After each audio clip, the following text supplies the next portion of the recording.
అందరికీ నమస్కారం. నా పేరు శ్రీనివాస్. మీరు చూస్తున్నారు Srinu social connect YouTube channel. Friends, ఒక మంచి టాపిక్తో మీ ముందుకైతే వచ్చా. లైక్ చేసి సపోర్ట్ అయితే చేయండి. చాలా మంది వీడియోస్ అయితే చూస్తున్నారు కానీ లైక్ చేయట్లేదు. దయచేసి లైక్ చేసి సపోర్ట్ అయితే చేయండి.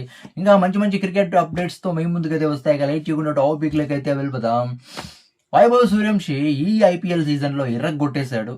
5 అవార్డ్స్ అయితే సంపాదించుకున్నాడు. Most valuable player, emerging player of the season, super striker of the season, highest runs getter, తర్వాత హైయెస్ట్ సిక్సర్స్, 5 అవార్డులు అయితే సంపాదించుకున్నాడు. ఇదే కరెక్ట్ టైం వైభవ్ సూర్యవంశికి ఛాన్స్ అయితే ఇచ్చేయండి. ఇది కరెక్ట్ టైం అని చాలామంది క్రికెట్ ఫ్యాన్స్ అయితే ఇండియన్ సెలెక్టర్స్ అయితే సజెస్ట్ అయితే చేస్తున్నారు. ఒకవేళ వైభవ్ సూర్యవంశికి ఏమైనా ఇండియన్ సెలెక్టర్స్ ఏమైనా T20లో ఛాన్స్ ఇస్తే ఎవరి కెరియర్ ఎండ్ అవుతుంది? వైభవ్ సూర్యవంశికి ఓడిఐలో ఛాన్స్ ఇస్తే ఎవరి కెరియర్ ఎండ్ అవుతుంది? టెస్టుల్లో వైభవ్ సూర్యవంశికి ఛాన్స్ ఇస్తే ఎవరి కెరియర్ ఎండ్ అవుతుంది అనే దాని గురించి ఈ వీడియోలో అయితే మనమైతే మాట్లాడుకుందాం. ఫస్ట్ వచ్చి అంటే మెయిన్ ఎండ్ గార్డ్ పడేది అభిషేక్ శర్మకి అని చెప్పొచ్చు. ఎప్పుడు వైభవ్ సూర్యవంశికి ఛాన్స్ ఇచ్చినంత మాత్రం అభిషేక్ శర్మకి ఎండ్ కార్డ్ పడిపోతుందని అయితే మనం చెప్పలేం.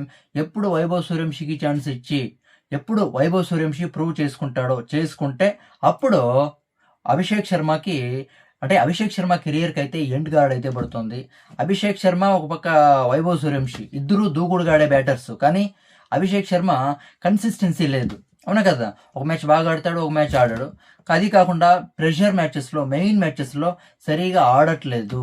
T20 వరల్డ్ కప్లో కూడా చాలా మ్యాచెస్ అయితే సరిగా ఆడలేదు. ఈవెన్ SRH కూడా అంతే, ప్లే ఆఫ్స్ మ్యాచెస్లో కూడా సరిగా ఆడలేదు అభిషేక్ శర్మ. కానీ ఇక్కడ చూస్తే వైభవ్ సూర్యవంశి ప్రెషర్ మ్యాచెస్లో కూడా ఎదిరిపోయే పర్ఫార్మెన్స్ ఇచ్చాడు, ఇర్రగొట్టేశాడు, కన్సిస్టెన్సీ మెయింటైన్ అయితే చేస్తున్నాడు. కాబట్టి వైభవ్ సూర్యవంశికి ఛాన్స్ అయితే ఇస్తారు. ఒకవేళ ఇస్తే అప్పుడేమన్నా వైభవ్ సూర్యవంశి ప్రూవ్ చేసుకుంటే ఇక ఎప్పటికీ మనం ఇండియన్ క్రికెట్లో అంటే అభిషేక్ శర్మని అయితే మనమైతే చూడలేం. అది మనం ఏమన్నా అభిషేక్ శర్మని చూడాలంటే అది ఐపీఎల్లో తప్ప ఇంకెక్కడా చూడలేమని అయితే ఫిక్స్ అయితే అయిపోతుంది. అవునా కదా? ఇక సెకండ్ ప్లేయర్ ఎవరంటే అదే యశస్వి జైస్వాల్. ఒకప్పుడు రాజస్థాన్ రాయల్స్కి యశస్వి జైస్వాల్ వస్తున్నాడంటే నిజంగా బౌలర్స్కి దడ పుట్టేది. అవునా కదా? మనం కూడా అంతే, చాలా అంటే చాలా వెయిట్ చేసేవాళ్ళం. యశస్వి జైస్వాల్ ఎలా ఆడతాడు, ఎలా సిక్స్లు కొడతాడు, చిన్న పిల్లోంతరా ఉన్నాడు కదా యశస్వి జైస్వాల్, ఎలా కొడతాడని మనము ఈగర్గా వెయిట్ చేసేవాళ్ళం. కానీ ఎప్పుడు వైభవ్ సూర్యవంశి అడుగు పెట్టాడో, 15 ఏళ్ళ కుర్రాడు అడుగు పెట్టాడో, అసలు యశస్వి జైస్వాల్కి రావాల్సిన క్రెడిట్ అంతా వైభవ్ సూర్యవంశి కొట్టేశాడు. అంటే కొట్టేశాడు అనే దానికన్నా సంపాదించుకున్నాడు అని అయితే చెప్పొచ్చు. చెప్తే కరెక్ట్గా అయితే ఉంటుంది. ఎందుకంటే అదిరిపోయే పర్ఫార్మెన్స్ ఇచ్చాడు కాబట్టి వైభవ్ సూర్యవంశి ఆ క్రెడిట్ అంతా తీసుకున్నాడు. అవునా కదా? ఇక్కడ టీ20లో మనం గమనిస్తే వైభవ్ సూర్యవంశి నుంచి యశస్వి జైస్వాల్కి ఎలాంటి ప్రాబ్లమ్స్ రాదు. ఎందుకంటే ఆల్రెడీ T20s నుంచి యశస్వి జైస్వాల్ని డ్రాప్ చేశారు. అవునా కదా? T20 వరల్డ్ కప్ నుంచి కూడా డ్రాప్ చేశారు. కాబట్టి యశస్వి జైస్వాల్కి వైభవ్ సూర్యవంశి నుంచి ఎలాంటి ప్రాబ్లమ్స్ అయితే రాదు. ఇంకోటి ఏమంటే ఇప్పుడు ఓడిఐస్లో తర్వాత టెస్టుల్లో యశస్వి జైస్వాల్కి వైభవ్ సూర్యవంశి నుంచి ఏమైనా ప్రాబ్లం ఏమైనా వస్తుందా? ఏమన్నా అంటే యశస్వి జైస్వాల్ కెరీర్ ఏమైనా ఎండ్ అవుతుందంటే అది జరగని పని అని చెప్పొచ్చు. ఎందుకంటే యశస్వి జైస్వాల్ చాలా అంటే చాలా రికార్డులు అయితే క్రియేట్ అయితే చేశాడు. ఓడిఎస్లో తర్వాత టెస్టుల్లో సెంచరీలు కొట్టాడు, డబుల్ సెంచరీలు కొట్టాడు, కన్సిస్టెన్సీ పర్ఫార్మెన్స్ అయితే చేశాడు. అలాంటప్పుడు యశస్వి జైస్వాల్ని అంత ఈజీగా పక్కనైతే పెట్టరు. చాలా అంటే చాలా ఛాన్సులు అయితే ఇస్తారు. అవునా కదా? అంత ఈజీ వైభవ్ సూర్యవంశి వచ్చాడు నువ్వు పక్కన పో అని పక్కన ఏమైనా పెడతారేమి? అంత ఈజీగా పెట్టరు. అవునా కదా? ఇక థర్డ్ ప్లేయర్ వచ్చి అది రోహిత్ శర్మ. నిజంగా అంటే ఇప్పుడు చాలామంది చెప్తున్నది ఏమంటే రూమర్స్ 2027 వరల్డ్ కప్కి విరాట్ కోహ్లీ ఉంటాడు కానీ రోహిత్ శర్మ ఉండడు అనేది చెప్తున్నారు. ఎందుకంటే విరాట్ కోహ్లీ చాలా అంటే చాలా ఫిట్గా అయితే ఉన్నాడు, కానీ రోహిత్ శర్మ ఏజ్ అయిపోయిన పర్సన్ లాగా కనిపిస్తున్నాడు. అంత ఫిట్నెస్ కూడా లేదు. కాబట్టి ఎందుకు రోహిత్ శర్మకి ఛాన్స్ ఇవ్వాల? యశస్వి వైభవ్ సూర్యవంశికి ఛాన్స్ ఇద్దామని ఏమన్నా ఇండియన్ సెలెక్టర్స్ ఏమన్నా అనుకుంటే రోహిత్ శర్మ కెరియర్ కూడా ఎండ్ అయితే కావచ్చు అని అయితే నాకైతే అనిపిస్తుంది. అవును కదా?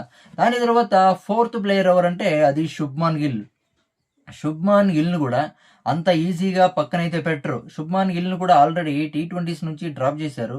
T20 వరల్డ్ కప్లో కూడా ఛాన్స్ అయితే ఇవ్వలేదు. అవునా కదా? ఇప్పుడు ఓడిఎస్ తర్వాత టెస్టుల్లో కూడా ఛాన్స్ పీకేస్తారు అని చెప్పలేము. ఇంకా చాలా అంటే చాలా ఛాన్సెస్ అయితే ఇస్తారు. అవునా కదా? అంటే చాలా మంది చెప్తున్నది ఏమంటే వైభవ్ సూర్యవంశీ ఏమన్నా వస్తే శుభ్మాన్ గిల్ కెరియర్ కూడా ఎండ్ కావచ్చు అనేది చెప్తున్నారు. కానీ అంత ఈజీ అయితే లేదు. అవును కదా! ఇప్పుడు వైభవ్ సూర్యవంశీ వస్తే వీళ్ళందరి కెరియర్ ఎండ్ అయిపోతుందని చెప్పలేము. ఎందుకంటే ఒక ప్లేయర్ వస్తే ఇంకో ప్లేయర్ అంటే కెరియర్ ఎండ్ అయితే కావచ్చు. అవును కదా! టీ20లో వైభవ్ సూర్యవంశీ వస్తే అభిషేక్ శర్మ ప్రాబ్లమ్‌లో పడొచ్చు. ఓడీఐలో అంటే వైభవ్ సూర్యవంశీ వస్తే రోహిత్ శర్మ ప్రాబ్లమ్‌లో పడొచ్చు. అట్లా. అవునా కదా! దాని తర్వాత ఇంకోటేమంటే చాలామంది చెప్తున్నది టెస్టుల్లో రీసెంట్‌గా వైభవ్ సూర్యవంశీ పెద్ద స్టేట్మెంట్ ఇచ్చినాడు కదా! నేను టెస్ట్ మ్యాచ్‌లో ఆడతానని. ఒకవేళ టెస్టుల్లో ఏమన్నా ఛాన్స్ ఇస్తే, మంచి పర్ఫార్మెన్స్ ఏమన్నా అందిస్తే, ప్రూవ్ చేసుకుంటే KL Rahul career end card పడుతుందనైతే చాలామంది అయితే చెప్తున్నారు. ఇది ఎంత మాత్రం నిజం అనేది నాకైతే తెలీదు. అవునా కదా! ప్రాబ్లమ్ రావచ్చు. దాని తర్వాత ఇంకో ప్లేయర్ ఎవరంటే అది సంజు శాంసన్. సంజు శాంసన్ కూడా టీ20లో ఓపెనింగ్‌గా చేస్తున్నాడు. అవునా కదా! సంజు శాంసన్ కూడా పక్కన పెట్టేస్తారు. అవునా కదా!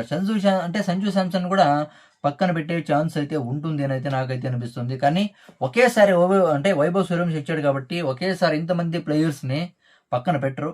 దానికి టైం అయితే వస్తుంది కాబట్టి టైం చూసుకొని పక్కనైతే పెడతారు. ఒకేసారి వైభవ్ సూర్యవంశీ వచ్చాడని అందరు ప్లేయర్స్‌ని పక్కనైతే పెట్టరు. అవునా కదా! 1 అభిషేక్ శర్మ, 2 రోహిత్ శర్మ, 3 శుభ్మన్ గిల్, తర్వాత సంజు శాంసన్, తర్వాత కేఎల్ రాహుల్, తర్వాత ఇంకెవరు బ్రో వీళ్ళ కెరియర్ ప్రాబ్లంలో పడొచ్చనైతే చెప్తున్నా. మెయిన్‌గా అభిషేక్ శర్మ కెరియర్ అయితే ఎండ్ అయితే అయిపోతుంది. ఇంకా ఛాన్సెస్ అయితే ఇస్తారు. అవునా కదా! అప్పుడే పక్కనైతే బెటర్. ఇంకా ఛాన్సెస్ అయితే ఇస్తారు. చూద్దాం ఏమేం జరుగుతుందో. అవునా కదా!